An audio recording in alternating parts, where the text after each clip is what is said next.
January 27th, OSU lost 10 special members of the family. At this time, please join us as we take a moment to remember each of them with a moment of silence. You could feel the emotion in there, and you know, just thinking about the friends that we had lost and the empty chairs that were around the arena because they weren't there with us. It was tough, but I can remember kind of going out on my own after we'd had the moment of silence and we're getting ready to do the starting lineups, and I didn't ask permission, I just did it. Welcome to Gallagher-Iba Arena. Tonight, remembering our fallen 10, will prove once again this is the rowdiest arena in the country.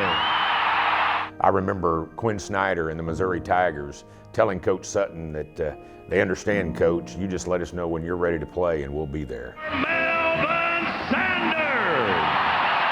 You know, we had a lot of good players that were really good people on that team. I actually worked with most of them the following season when I took over men's basketball.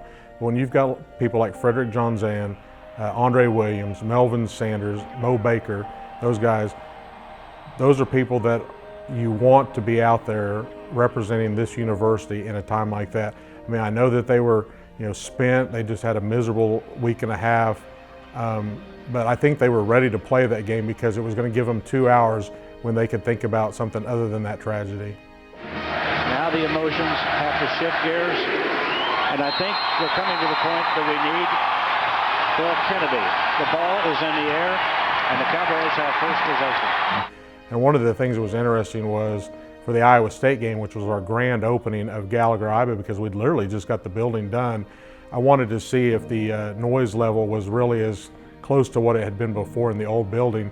So I spent the first half of the game on the floor, then went up to the concourse the second half, and it was unbelievable. In the middle, Sean Zean, right back to Baker, the short one good. And the Cowboys have the start they wanted. They're up by 5, and listen to the crowd.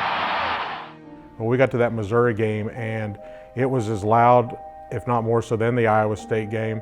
You had, you know, happiness, sadness, fear. I mean, there was so many different emotions going on during that game that I think it just kind of all exploded at once during that contest. You know, I think our crowd wouldn't let us lose that night. And then you got to give a lot of credit to Frederick Johnzan. He hit some big shots. Andre Williams had 15 rebounds, and Mo Baker hit clutch free throws down the stretch, and the Cowboys got a 3-point win, but never a more important win in Gallagher-Iba Arena than that one. Brower looking. Throws an inbound, stolen by Oklahoma State.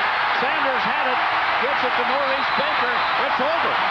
The Cowboys have won it. But if it hadn't been for Coach Sutton, I'm not sure that anyone would have seen the impact that those guys had on everybody. He held everybody together. He was like the grandfather that, you know, somebody lost a child and he was the one that held the entire family together. And quite honestly, I don't know how he did it. I mean, there were so many people involved, but ultimately he was always the one that everyone went to for comfort. That was probably the first real time I felt like we were all a family. I mean, you had 13,611 people in this gym. What a win for Oklahoma State, for their family, for their friends. The final, Oklahoma State wins it by 3 over Missouri.